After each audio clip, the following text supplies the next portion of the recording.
the view of them from the food court. So let's walk slowly, okay? And hope.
Maganda ang Vegas, kaya lang mas mahal dito.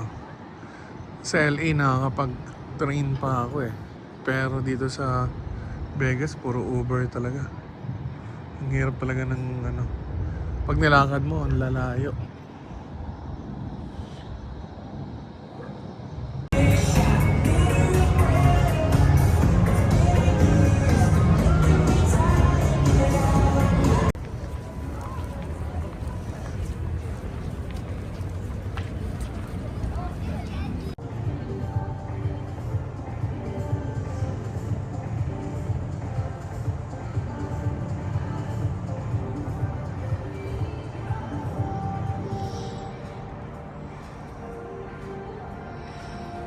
Plane, they say, hey, things can move. They really, really move. Okay, they do. So be careful and mindful when opening the overhead bin space. Now, in the event of an emergency, we do have emergency exits on the ceiling. One in the front, one in the back of the bus. You twist the red knob and push the door out. That is how those work. Also, in the event of an emergency, we have emergency exits along the windows. Your window will either be marked with a tiny running person and an arrow pointing at your nearest emergency exit right by the railing, or it is an emergency exit window, and those work by grabbing the bottom bar on the bottom, pulling that up and pushing the window out. Grabbing that, pulling it up, pushing it out. Please don't do that right now. Thank you. We shouldn't have to use those. Carlos is really good at his job, but we are on the open road, so we just have to make sure that you guys are aware that those are there. We do have seatbelts. They're not mandatory. You don't have to wear them, but if you're going to take a nap or anything, maybe wear them. Because, you never know what's happening. Please, as well, very important, we do have a nut allergy on board today. So please, if you have any snacks that have any kind of nuts in them, please do not eat them on the bus. The air on the bus circulates completely, so it all shares the same space, right? And our goal today is to go to the South Rim of the Grand Canyon. No hospitals, right? Okay, so please do not eat any nuts on the bus, please. Thank you, guys. And then the final thing, we do have a restroom on board. It's in the back of the bus. Now you guys know the saying, what happens in Vegas stays in Vegas, right? Well, what happens on the bus stays on the bus all day. Okay? Number one only, please.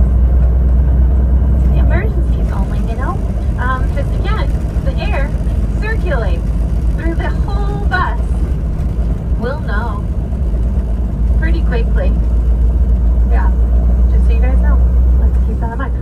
Now we're going to be making our way out of Las Vegas. We're going to be heading south towards Arizona. As we travel, we are going to get a beautiful sunrise over the Mojave Desert for a bit here. We are starting our journey today here in the Mojave Desert. Las Vegas stands at 1,500 feet in elevation. We are going up to 7,000 feet in elevation at the south rim of the Grand Canyon. So we are changing elevation, and with that, we are also changing what we are going to see along the roads and everything like that. We're going to get a chance to see quite a bit of change. We're gonna go from the desert to like an open prairie environment, and then from there, we're gonna start to see a little bit more pine, and then as we approach the Grand Canyon, we'll actually be getting into an alpine forest kind of scenery, topography, right? It's gonna be really beautiful as we gain some elevation.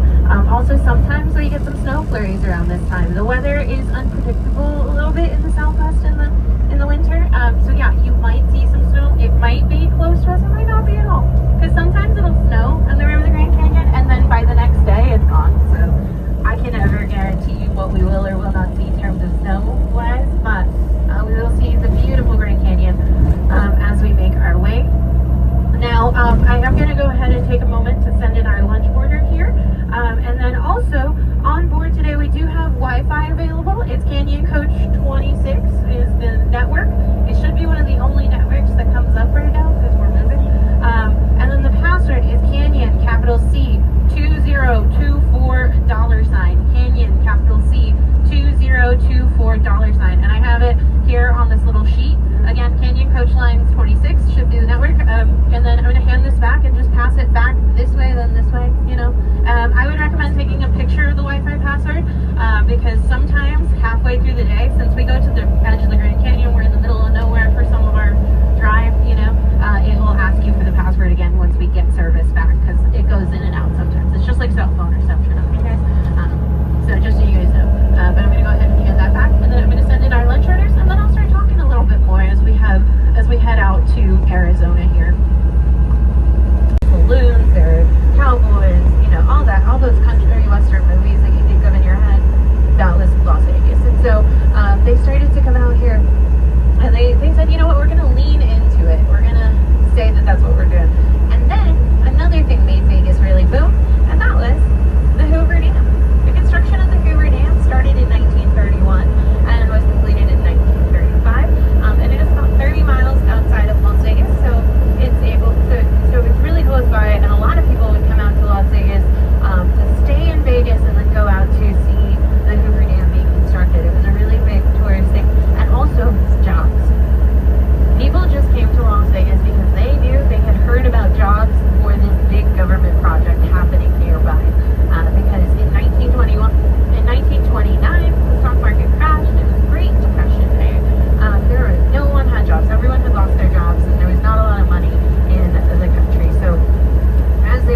here on September 30th, 1935, the day that the dam was dedicated as complete.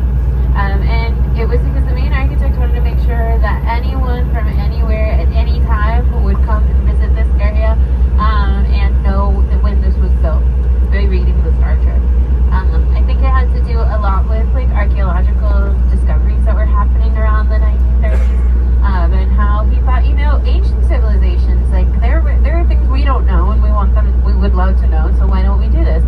But also maybe a little bit had to do with the fact that we are only 80 miles from Area 51. I'm just saying. Anywhere, guys. Yeah, if you were wondering, Area 51 is about an hour.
like, I gave Miss Christmas.